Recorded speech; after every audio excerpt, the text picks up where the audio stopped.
स्थानीय लोग हैं यानी त्रिपुरी, वो आज घटकर माइनॉरिटी हो गए, 32% हो गए। वहां मेजॉरिटी कौन हो गया, राइट्स किसके पास है, और वहां पे चुनाव कौन लड़ रहा है? बंगाली बांग्लादेशी हिंदू लड़ रहे हैं, जो 1950, 1970 और नुआखाली यानी 1946 के बाद वहां आए थे। उन्होंने त्रिपुरा का नाम नक्शा बदल दिया। वहां के त्रिपुरा के जो स्थानीय लोग हैं वो अब वहां माइनॉरिटी हो गए। रोहित चंद, अब आप मुझे बताइए, उनके लिए आप क्या कहिएगा? जो वहां के लोकल एथनिसिटी के लोग हैं, वहां के स्थानीय लोग हैं, वही इसका विरोध कर रहे हैं। আসাম की बात ভুলে যান কেন? উনি একটা এমএলএ। আপনাদের বাপ দাদা 14 গোষ্ঠী কোনদিন এমএলএ হতে পারবেন না, চেষ্টা করে দেখুন। 1971 সনে আপনাদের বাপ দাদারা যখন নিজের জন্মভূমি ছেড়ে আমাদের এখানে এসেছেন, এই আদিবাসী লোকগুলি, এই তিপ্রাসা লোকগুলি আপনাদের পেটে যখন খাবার ছিল না তখন খাবারের ব্যবস্থা করেছে, যখন তৃষ্ণা মেটানোর জন্য জল ছিল না জল দিয়েছে, লজ্জা নিবারণের জন্য কাপড় ছিল না কাপড় দিয়েছে।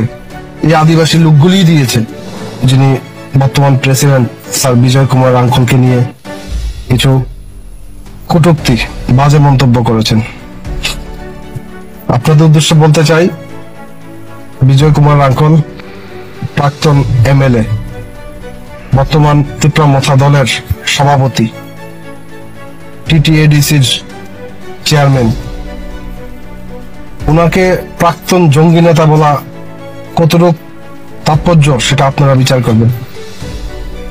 আপনারা কোথায় থেকে যারা এগুলি বলছেন, আপনাদেরকে তো কোনোদিন এই আদিবাসী লোকগুলি, এই তিপ্রাসা লোকগুলি কোনোদিন বলেনি যে প্রাক্তন বাংলাদেশি বলে। আপনাদের দেখে 1971 সনে আপনাদের বাপ দাদারা যখন নিজের জন্মভূমি ছেড়ে আমাদের এখানে এসেছেন, এই আদিবাসী লোকগুলি, এই তিপ্রাসা লোকগুলি আপনাদের পেটে যখন খাবার ছিল না তখন খাবারের ব্যবস্থা করেছে, যখন তৃষ্ণা মেটানোর জন্য জল ছিল না জল দিয়েছে, লজ্জা নিবারণের জন্য কাপড় ছিল না কাপড় দিয়েছে। এই আদিবাসী লোকগুলি দিয়েছে। এই রাজপরিবার আপনাদের জন্য পুরো আগরতলা যে রাজবাড়ি সেটা খোলা ছিল, ভুলে গেছেন? একবারও কি আপনাদের দেখে তারা বলে যে প্রাক্তন বাংলাদেশি? আশা করি ভবিষ্যতে আপনারা যখন এটা লিখবেন একবার বিচার বিবেচনা করে দেখবেন। যারা এই রাজ্যের স্থায়ী বাসিন্দা তাদের আপনারা এইসব বলে গালিগালাজ করবেন। ভুলে যান কেন? উনি একটা এমএলএ। আপনাদের বাপ দাদা 14 গোষ্ঠী কোনদিন এমএলএ হতে পারবেন না, চেষ্টা করে দেখুন। দুঃখ প্রকাশ করছি আবারও রমজান মাসে এইসব ভাষা ইউজ করার জন্য। আমরা চাই না, কিন্তু বলতে বাধ্য হলাম। যারা কমিউনিস্ট যখন শাসন করেছিল 2018 আগে, যারা দালালি করতো, আজকে তাদের অবস্থা দেখুন। আপনারাও চিরদিন থাকবেন না যারা দালালি করছেন, তখন আপনাদের অবস্থা সেম হবে। আপনারা সমাজের আয়না, সমাজের মানুষের জন্য ভাবেন, ধ্বংসাত্মকমূলক কোনো উক্তি করবেন না।